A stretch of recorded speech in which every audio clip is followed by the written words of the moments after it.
अस्सलाम वालेकुम मतीउल्लाह जान एमजे टीवी और मेरे साथ मौजूद हैं अदील अदील सरफराज और हसनात मलिक। आज ख़ास मेहमान हमारे। बात करेंगे इन 2 साल की कि जो गुज़रे हैं, और ये वो 2 साल हैं कि जब साबिक़ वज़ीर आज़म इमरान ख़ान और पीटीआई के बानी अडयाला जेल में उन्होंने गुज़ारे हैं। और इस वक्त पीटीआई भी मुल्क की एहतजाज के साथ है और शुरू कर चुकी है। 5 अगस्त नुक्ताए अरूज था, और ये नुक्ताए अरूज जो है मज़ीद कितना अरूज हासिल करेगा, इस पे भी बात करते हैं। मगर लंदन में जो मुज़ाहरा हुआ है 10 डाउनिंग स्ट्रीट, जो बरतानिया के वज़ीर आज़म का घर है, सरकारी रिहाइशगाह है, काफ़ी इम्प्रेसिव था। काफ़ी लोग वहाँ पे इकट्ठे हुए हैं पीटीआई के। मगर पाकिस्तान के अंदर अभी तक सूरत हाल वाज़ेह नहीं हो रही, क्योंकि सलमान और कासिम की तरफ सब नज़रें लगी हैं। वैसे तो पीटीआई की हिकमत अमली यही है कि अपने अपने बड़े शहरों में, चाहे पंजाब है, चाहे बलूचिस्तान है, चाहे खैबर पख्तूनख्वा है, सिंध है, वहाँ पे पीटीआई के लोग रैलीज़ निकालेंगे, एहतजाज करेंगे। और ख़ास तौर पे खैबर पख्तूनख्वा के हवाले से प्लानिंग भी सामने कुछ नज़र हमें आ रही है। तो 5 अगस्त को सूरत हाल वाज़ेह होगी, मगर ये नुक्ताए अरूज भी होगा और नुक्ताए आगाज़ भी होगा एक ऐसी तहरीक का कि जो बकौल इमरान खान के मुल्क में जमहूरियत की बहाली के लिए है, और पीटीआई के कुछ लोगों के मुताबिक इमरान खान की रिहाई के लिए भी है। इन 2 साल में सिर्फ इमरान खान जेल में ही नहीं रहे, बल्कि बहुत कुछ हुआ। और अगर आप देखें तो आइनी तरमीम भी हुई, 26वीं आइनी तरमीम हुई, और जो नए चीफ जस्टिस आए, नई सुप्रीम कोर्ट आई, और उस 26वीं यानी तरमीम के बाद अदलिया की जो सूरत हाल थी वो भी काफ़ी हद तक बदल गई। और अदलिया की सूरत हाल जो बदली, तो फिर लोगों की तरफ से सवाल उठने शुरू हो गए कि क्या ये वही अदलिया है, और क्या ये वही ख्वाब है जो वकला तहरीक में अदलिया के लिए देखा गया था? क्या ये वही रियासत है जिसको वकला तहरीक के लीडरान बशमूल बैरिस्टर एतजाज़ अहसन माँ के जैसी कहते थे, और ये माँ कौन-सी है? ये वो हमने आज बात करनी है। तो सबसे पहले तो आदिल सरफराज साहब, इमरान खान के हवाले से जो 2 साल उन्होंने पूरे किए हैं, आप इस अरसे को कैसे देखते हैं? बतौर एक सियासतदान इमरान खान ने ये वक़्त कैसा गुज़ारा जेल में? सर देखें, बड़ा ही अनप्रेसिडेंटेड है जो 2 साल का दौरानिया हमारे सामने है और अनएक्सपेक्टेड इमरान खान साहब की वो जो रेज़िलियंस है या जो भी आप कह लें, जो जिस तरीके से उस शख्स ने जेल काटी है, तवक्को नहीं की जा रही थी। जो उनके करीब भी लोग थे, बंद कमरों में बैठकर यही कहते थे कि ये हफ़्ते 10 दिन के बाद कहेंगे कि अब मुझे बाहर निकालो। हुँ। लेकिन उलट हुआ उसके और बिल्कुल ही अगेंस्ट ऑल ऑड्स वो जो कैद है, उसको भी एन्जॉय करने लग गए हैं। बज़ाहिर ऐसा लग रहा है कि लोग जब उनके पास जाते हैं, अब तो जो हुकूमत के करीब लोग हैं, जो मुख्तलिफ दावे कर रहे हैं, बता रहे हैं कि किस-किस तरह उनको पेशकशें हुईं और जो रवैया है इमरान खान साहब का हुँ। हुकूमती पेशकशों पर, उससे तासुर यही मिल रहा है कि he is very much cool और वो अंदर बड़े इत्मीनान के साथ हैं। वो नहीं चाह रहे कि वो इस वक़्त बाहर आएँ और हुकूमत पर प्रेशर डालने की वो कोशिश अपने तरीके से कर रहे हैं। ये मेरे ख़्याल से जो 2 साल थे, इसमें पीटीआई को तो दीवार से लगा दिया गया है, नो डाउट। मगर हुँ। साथ-साथ हमने ये देखा है कि जो मौजूदा सेटअप है ये अभी तक अपनी जगह पर या अपने पैर नहीं जमा सका और उसकी वजह यही है कि इमरान खान साहब उनके अभी तक मुकम्मल तौर पर कंट्रोल में नहीं आए।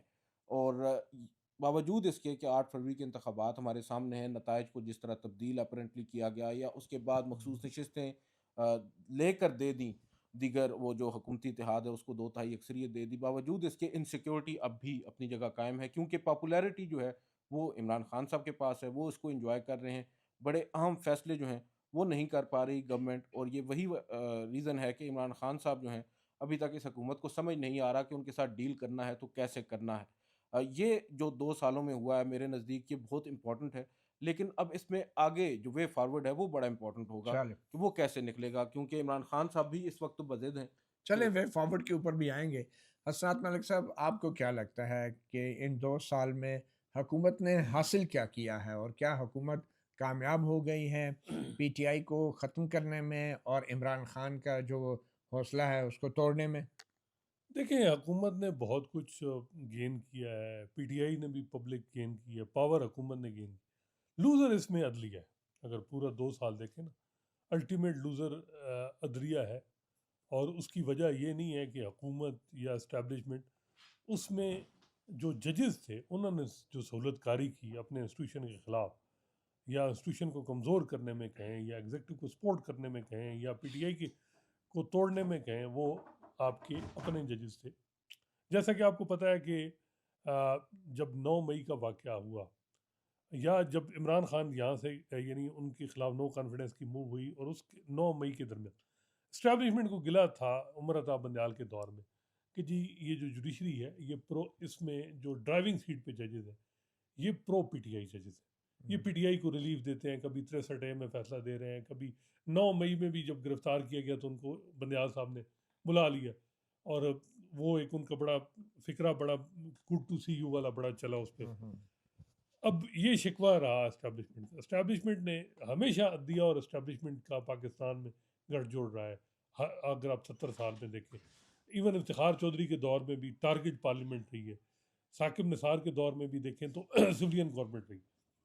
अब हुआ ये कि जब इस्टेब्लिशमेंट ने देखा कि जुडिशरी थोड़ा सा यानी वो उस तरह 9 मई में सपोर्ट नहीं कर रही, तो जो है वो पार्लियामेंट को सपोर्ट किया गया, सियासी जमातों को किया। सबसे पहले उमर अता बंदयाल के ख़िलाफ़ यहाँ मुजाहरे करवाए गए, उनके ख़िलाफ़ नारे लगवाए गए, अदलिया को तकसीम किया गया। उमर अता बंदयाल ने, क्योंकि वो ज़िद में थे, ये जो भी वो काजी फ़ैसा को उन्होंने बिल्कुल साइड लाइन किया, तो लोगों ने हमदर्दियाँ काजी फ़ैसा के साथ थी। तो काजी फ़ैसा का आपने देखा होगा नोटिफिकेशन 2-3 महीने पहले कर दिया गया था। उस वक्त अदलिया को दोबारा कंट्रोल करने की कोशिश थी। जब काजी फ़ैसा आए तो काजी फ़ैसा ने, आप देखें तो 9 मई में उनका व्यू और इस्टेब्लिशमेंट एक पेज पे था। फिर काजी फ़ैसा ने इलेक्शन तो करवाए, लेकिन उसमें जनवरी 13 का बल्ला ले लिया। ख़वातीन उनकी जेलों में थी, ज़मानतें नहीं दी गई। जिन जजों ने ज़मानत दी उनको भी कहा गया कि आप दहशतगर्दों को ज़मानतें दे रहे हैं, ये है। तो जुडिशरी ने काजी फ़ैसा के दौर में पूरा पूरा सिस्टम का साथ दिया, अगर आप देखें। और उस वक्त फिर ये हुआ कि भाई अब पब्लिक तो जो है वो पीटीआई के साथ है। जो इलेक्शन हुआ 8 फरवरी का, तो 6 जजेस इस्लामाबाद हाई कोर्ट ने देखा कि लोग साथ हैं तो हम एक लेटर लिखें। 6 जजेस, जो लेटर था बड़ा मशहूर, इंटरफेरेंस हो रही है, और ये जो इमरान खान को 3 सजाएं हुई हैं ये भी इंटरफेरेंस की बात। तो जो, लेकिन जो उनके सीनियर जजेस थे, खासकर काजी फ़ैसा, उन्होंने उनका साथ नहीं दिया।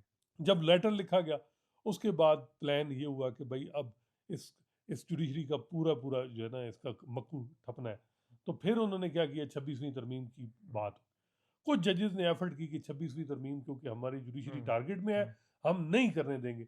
उन्होंने 12 जुलाई को मखसूस नशिस्तें जो माले गनीमत में नहीं, उन्होंने कहा ये पीटीआई की हैं ताकि सिस्टम बच जाए हमारा इंस्टीट्यूशन। लेकिन उसके बाद आप देखते हैं काजी फ़ैसल ने पूरा पूरा सपोर्ट किया 26वीं तरमीम को लाने में।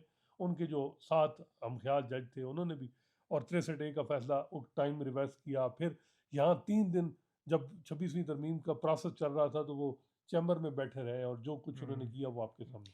अच्छा, तो इस फिर दो उसके बाद 26वीं सही तरमीम के बाद जो जज आए उन्होंने भी फिर पूरा पूरा साथ। तो पीटीआई में कहने का मकसद ये है कि अगर इमरान खान को जो है वो जुडिशरी, जो माजी में जुडिशरी 2018 से लेके 24 तक जो रिलीफ दे रही थी, कई जगह ज़्यादा दे रही थी, अब जायज़ रिलीफ भी उनको नहीं मिल रहा है। अच्छा, जुडिशरी जो है वो हमेशा इस्तेमाल होती रही है। पहले यही जुडिशरी पीटीआई के हक में। पीपल्स पार्टी के ख़िलाफ़ इस्तेमाल हुई, भुट्टो को फांसी लगी। फिर यही जुडिशरी 90 के अशरे में बारी-बारी इस्टेब्लिशमेंट का अलाकार बन के दोनों पीपल्स पार्टी और नून लीग के ख़िलाफ़ इस्तेमाल हुई। फिर यही जुडिशरी जो है आपने देखा कि ज़रदारी की हुकूमत के ख़िलाफ़ भी इस्तेमाल हुई 2008 के बाद। हाँ, फिर नून इफ्तिखार लीग के चौधरी। ख़िलाफ़ पनामा केसेस में यही जुडिशरी इस्तेमाल हुई, और अब पीटीआई के ख़िलाफ़ इस्तेमाल हो रही है। तो हसनात मलिक साहब, मुझे तो ये लगता है कि जो लोग ये समझते हैं कि ये 2 साल पीटीआई पे भारी गुज़रे हैं, इमरान खान पे भारी गुज़रे हैं, मैं समझता हूँ ये हमारे मुल्क पाकिस्तान पे ये पिछले 2 साल बहुत भारी गुज़रे हैं। पूरी कौम का नुकसान हुआ है, पूरा सिस्टम तबाह हुआ है, पार्लियामेंट जो है बालादस्त होने की बजाय ज़ेरदस्त हो गई है। इंतज़ामिया या हुकूमत जो है, जो एग्ज़ेक्टिव है, वो आलाकार बन के रह गई है। अदलिया जो है वो बेबस होके रह गई है, और अब बिल्कुल जो है अहकामात पे अमल दरामद कर रही है। लेकिन मतीउल्लाह जान साहब, तो मेरा इन एक 2 सवाल साल है। में नुकसान पीटीआई से जितना हुआ है उससे ज़्यादा नुकसान लेकिन तो पूरे निज़ाम का दूसरा हो गया, आइन दूसरा का जो नुकसान हो गया। दूसरा काउंटर प्रोपेगेंडा ये है कि हमने जो आप 6 करना चाह रहे हैं। जी, जी, जो मेरा आपसे सवाल है ताकि थोड़ा अच्छा, बैलेंस हो। जी, जी, बैलेंस कि करना हाँ, ज़रूरी बैलेंस है। भी ज़रूरी है ना, ठीक क्योंकि है। क्योंकि अच्छा, इंडिया से जंग जीती हाँ, और जो जिस तरीके से वो आपके सामने हुँ, इस वक़्त अमेरिका में देखें, जो सदर ट्रंप ने फील्ड मार्शल के साथ मुलाकात की, टैरिफ सबसे कम हमारा 19%। हुँ, फिर कहते हैं सऊदी अरब से भी ताल्लुकात ठीक हैं, ईरान के साथ भी ठीक हैं, चीन के साथ 70 साल तारीख में पाकिस्तान के कभी 4 इन ममालिक के साथ इतने मिसाली ताल्लुकात नहीं हैं जो अब हैं। हुँ, तो हुँ, वो कहते हैं एक्सटर्नली तो हम जो है स्ट्रांग हुई हैं, हुँ, और ये इस वजह से बदौलत है कि जुडिशरी और सारे इदारे सेम पेज पे हैं, इलेक्शन कमीशन भी एक पेज, और जो पाकिस्तान की सबसे पुरानी जमातें हैं हुँ। और साउथ एशिया का सबसे पुराना सियासतदान नवाज शरीफ, वो भी साथ हैं। तो चलें, ये एक है कि ये भाई सारे एक काउंटर आर्गुमेंट ये ज़रूर है। मगर अगर ये सारे आर्गुमेंट्स इनको बुनियाद बना के हम आज के हाइब्रिड निज़ाम को कामयाब करार दें, तो मेरे ख़्याल में ये भी बहुत गलत बात है। कि असल मसला ये है कि पहले जो हमारे एस्टेब्लिशमेंट के लोग हल्फ़ उठाते हैं, उन्होंने उस हल्फ़ की उससे रूगर्दानी की। जी, उसके बाद हमारे जजेस जो हल्फ़ उठाते हैं, उन्होंने उस हल्फ़ से रूगर्दानी की। हमारे जो पार्लियामेंट के अंदर लोग हल्फ़ उठाते हैं, एक दफ़ा एमएनए का, सेनेटर का, दूसरी दफ़ा वज़ीर बनने के बाद, वज़ीर-ए-आज़म बनने के बाद, उन सब ने भी अपने हल्फ़ से रूगर्दानी की। तो अगर ये देखा जाए तो इस पूरे 2 साल के दौरान जो हाइब्रिड निज़ाम है, जो हाइब्रिड सिस्टम है, वो बहुत मज़बूत हुआ है। और जो हाँ, डेमोक्रेटिक प्रोसेस है या जो डेमोक्रेटिक क्रेडेंशियल्स हैं, जी। वो बहुत कमज़ोर हुए हैं। तो आप कह रहे हैं तो हलफ चेंज करें नहीं, सबके। हल्फ चेंज करने की बात नहीं है। मैं ये कह रहा हूँ कि ये जो 2 साल गुज़रे हैं, इस 2 साल के दौरान जो एस्टेब्लिशमेंट है, उसने अपनी गिरफ्त जो है वो तमाम इदारों पे पूरी कर ली है। और जहाँ तक आपका ये आर्गुमेंट है कि जनाब जंग जीती है, ये 6 जहाज़ गिराए हैं, तो बदकिस्मती से हमारे मुल्क ने जब भी ये कोई जंग जीती है, तो उसके बाद आमरीत आई है और मुल्क टूटा है। मगर जब भी हमारे मुल्क ने जंग हारी है खुदा न खास्ता, तो उसके बाद जमहूरियत आई है। तो अब आप खुद ही देख लें अब ये जमहूरियत इस मुल्क में कैसे होगी। और ये जो जंग जीतने का मंतक है ये मैं नहीं मानता। 6 सितंबर 1965 को भी हमें यही बताया गया कि हमने जंग जीती है। वो जंग जीतने के बाद हम जो दोबारा हम कैसे हार गए फिर जंग। तो हम नाइव हो जाते हैं। हमारे जब अवाम आपके साथ नहीं रहती, तो जंग जंग के दौरान तो अवाम डेफ़िनेटली आपके साथ होती है, लेकिन फिर जंग ने ख़त्म भी होना होता है। ये नहीं हो सकता कि आप पूरे मुल्क को हर वक़्त हालत जंग में रखें। जब आप जंग ख़त्म होती है, फिर आपको जवाबदेह होना पड़ता है, फिर आपको फ़ैसले करने पड़ते हैं, मुश्किल या आसान। तो बहरहाल अदील मैं ये जानना चाहूँगा कि इस वक़्त जो अमेरिका के साथ जो ताल्लुकात अच्छे हुए हैं, हमारे फ़ील्ड मार्शल ने लंच भी किया है, मुतालबात हो रहे हैं अब ऑल पार्टीज़ कॉन्फ्रेंस से भी, तहरीक तहफ़्फ़ुज़ ए पाकिस्तान से भी, कि पार्लियामेंट को बताया जाए कि फ़ील्ड मार्शल साहब और अमेरिका के सदर के दरमियान क्या बात हुई है और ये जो तेल की तलाश की जो अंडरस्टैंडिंग हुई है या जो भी मुआहदे हुए हैं इनकी तफसीलात क्या हैं। तो आपको क्या लगता है ये तेल की तलाश जो है ये हमारी ज़मीन से तेल निकालने का मामला है या इस कौम का को तेल देने का मामला है? सर देखें, जहाँ तक ताल्लुक है ज़मीन से तेल निकालने का, वो तो अब वक्त आने पर मालूम हो ही जाएगा। जो इनके दरमियान आपस में बातचीत हुई है, जो मुआहदा तय पाया है, उसकी डिटेल्स तो आज नहीं तो कल मंजर आम पर आना ही है। अगर वो, ये तो हो ही नहीं सकता कि वो ना आए। उनमें आगे चलकर मज़ीद क्या कुछ सामने आएगा वो ज़्यादा इम्पोर्टेंट होगा। लेकिन मैं ये समझता हूँ कि इस वक्त आपने भी वैलिडिटी की बात की इस मौजूदा निज़ाम की। अ, सबसे पहले तो ये अप्रिशिएट करना होगा कि जिस चीज़ के ऊपर ये निज़ाम खड़ा है, क्या वो आइनी है? जो 8 फरवरी के इंतखाबात के बाद एक हुकूमत बना दी गई है, जिनको मैंडेट भी नहीं मिला उन लोगों की, और वो हुकूमत चाहे बैनुल-अक़वामी ताल्लुकात जितने भी अच्छे कर ले, जब बुनियाद ही सर गलत हो और जब बुनियाद ऐसी हो जिसको सपोर्ट अवाम की हासिल ना हो, जो अवाम है उसके मैंडेट का एहतराम ना किया गया हो और एक सिलेक्टेड किस्म की गवर्नमेंट आपने बना दी हो और उससे फिर आप भले ही जो कुछ मर्ज़ी करवा लें। मेन चीज़ तो ये है, सबसे पहले तो आपने वो एड्रेस करना है जो एलिफेंट इन द रूम है, कि आपने जो 8 फरवरी को किया है, जो मैंडेट एक जमात का चोरी हुआ, दूसरी जमात को दे दिया गया और फिर अदालतें, अभी असनाद साहब ने बड़ी खूबसूरत बात की कि जो अदालतें हैं असल तो ज़िम्मेदार वो हैं, जिन्होंने पूरी सहूलतकारी की है इस पूरे निज़ाम के अंदर। सबसे पहले तो उसको दुरुस्त करना होगा ना, आप उसको दुरुस्त करेंगे, उसके बाद फिर जो अच्छे भी इक़दामात होंगे। अभी आज बात हो रही थी, बहुत से लोग कह रहे थे कि मरीम नवाज़ बहुत अच्छा डिलीवर कर रही हैं पंजाब में। जो छोटे शहर हैं वहाँ पर बताया जा रहा है बड़े अच्छे काम हो रहे हैं, बहुत अच्छी बात है, अच्छे काम हो रहे हैं। लेकिन मेन चीज़ तो ये है कि जब बुनियाद ही गलत है, तो फिर उन अच्छे सही, कामों का क्या किया जाएगा? बिल्कुल सही है। अच्छा, असनाद साहब, एक सवाल अब ये भी पैदा हो रहा है कि ये जो 2 साल के दौरान इमरान खान ने अपनी पार्टी को जो हदायत दी हैं, उन पे अमल मुकम्मल तौर पे हुआ है या नहीं? तो आपको क्या लगता है कि अब इमरान खान के सामने कौन से रास्ते बचे हैं? और वैसे तो इमरान खान भी अभी भी इस बात पे मुसिर हैं कि वो एस्टेब्लिशमेंट से मुज़ाकरात करना चाह रहे हैं। तो आपको क्या लगता है कि ये इमरान खान की हिकमत अमली और ये स्ट्रैटेजी जो है, क्या ये हाइब्रिड निज़ाम को तक़वियत नहीं देती? क्या ये जमहूरी निज़ाम की तरफ लेकर जाएगी हमें? या इमरान खान अगर एस्टेब्लिशमेंट से मुज़ाकरात करके बाहर आएँगे, तो फिर वो एस्टेब्लिशमेंट को जवाबदेह कैसे बनाएँगे? और क्या वो बाहर आएँगे भी या नहीं? देखें, एक तो इमरान खान ये एक्सपेक्ट किया जा रहा था कि वो, ज़ाहिर बात है अब तो अखबारें उनको मिल रही हैं, तो ये जो तहरीक तहफ़्फ़ुज़ आइन का ये जो 12 नुकाती जो प्लान था, ये जो एलामिया था, इसको वो मिनवन सपोर्ट करेंगे, क्योंकि ये बड़ा ज़रूरी है इमरान खान सिविलियन सुप्रीमेसी के लिए। क्योंकि क्या ये इस वजह से है कि भाई पीपल्स पार्टी और नून को छोड़ के हमें यही खदमात का मौका दें जो उनको दी जा रही है, इस चीज़ की लड़ाई है या सिविलियन सुप्रीमेसी की लड़ाई? इसकी कन्फ्यूजन तो बरकरार है। मैं बिल्कुल ये, क्योंकि पीटीआई के लोग अब ये बात कर रहे हैं, लेकिन यही बात नून लीग भी वोट को इज्जत दे की बात कर रही थी, लेकिन क्या हो, अब तो जो इस वक्त नून लीग की पोजीशन है वो आपके सामने है। बल्कि तो इज़्ज़त जो दे रहे हैं। दे रहे हैं मतलब है कि इज्जत किसी और जगह दे रहे हैं। तो मसला ये है कि जो इमरान खान साहब हैं उनका जो एक जो स्टाइल अनकन्वेंशनल तो है कि वो जो ये प्रोटेस्ट मुजाहरे, इसमें कोई शक नहीं कि उनके पार्टी ज़ेर ताब भी रही है और जो डायरेक्शन, लेकिन वो एक खुद एक टफ यानी पोजीशन लेते हैं। खुद भी 2 साल में, इसमें कोई शक नहीं कि उनको मुश्किल कैद उनकी है। और आपको याद होगा कि काजी फैसा ने जब उनको नैब ला अमेंडमेंट केस में लाइव स्ट्रीमिंग यानी उनको वीडियो लिंक के जरिए लिया था, उन्होंने एक ही रिक्वेस्ट की थी इमरान खान ने कि जी मेरा जो जो मुझे जिस तरीके से रखा गया है, ये एक कमीशन बुलाएं या जो भी करें, किसी एहलकार को भेजें, देखें और उसको कंपैरिजन करें कि नवाज शरीफ को कोट लखपत जेल में कैसे रखा गया था। सिर्फ ये देख लें। तो काजी फैसल ने कहा था कि ठीक है जी, एक बंदा जाएगा और, लेकिन वो आपको बता के नहीं जाएगा, लेकिन उसका कोई पता नहीं कि वो रिपोर्ट आई या नहीं। हुँ, इसमें कोई शक नहीं, वो एक टफ पोजीशन ले रहे हैं, लेकिन उनकी पार्टी को जिस तरीके से वो कह रहे हैं, उनके लिए बहुत पंजाब में मुश्किलात है और बहुत ज़्यादा लोगों ने मुश्किलात झेली हैं और आगे भी उनके लिए मुश्किलात हैं। अब मसला ये आ रहा है कि उनको अदलिया से कोई दादरसी नहीं मिली। हुँ, वो जितनी प्रोटेस्ट करेंगे उससे ज़्यादा आगे से उनको स्टेट का रिएक्शन मिलेगा।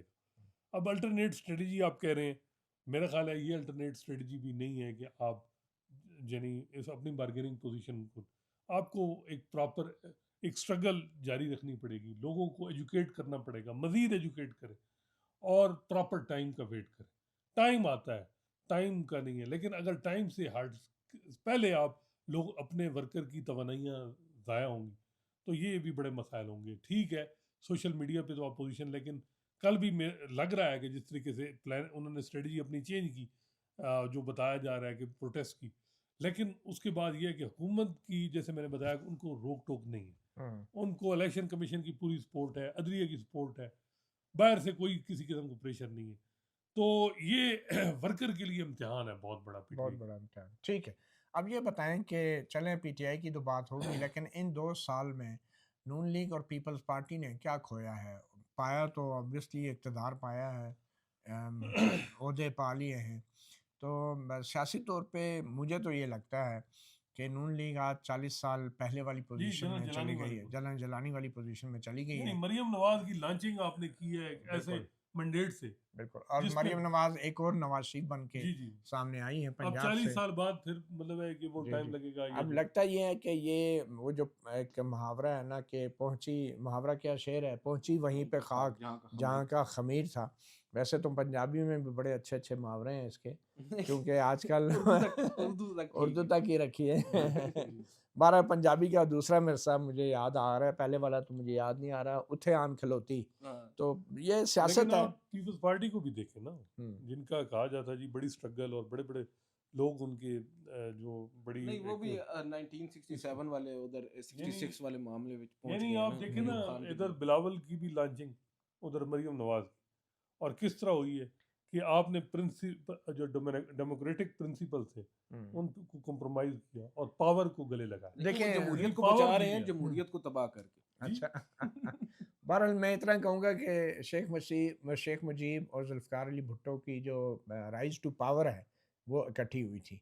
और जिस तरीके की फ़ॉल हुई है शेख मुजीब के अहल खाना की, फ़ैमिली की, और जो हसीना हसीना वाजिद। वाजिद ने जिस तरीके से फ़रार का रास्ता अख्तियार किया है, मुझे लगता है कि ज़ुल्फ़िकार अली भुट्टो की लेगेसी भी आज अच्छा, उस मोड़ पे मतीला पहुँच जान गई साहब है, एक सवाल। क्योंकि इस वक़्त एक वज़ीर-ए-आज़म जेल में है। ठीक है, ये वही 85 वाली सिचुएशन है जो आप 25 में हम देख रहे हैं, 2025 में एक सवाल वज़ीर-ए-आज़म जेल में इस है, और उसके साथ सलूक वही हो रहा है जो कि जनरल ज़िया-उल-हक के दौर में जेल में होता था।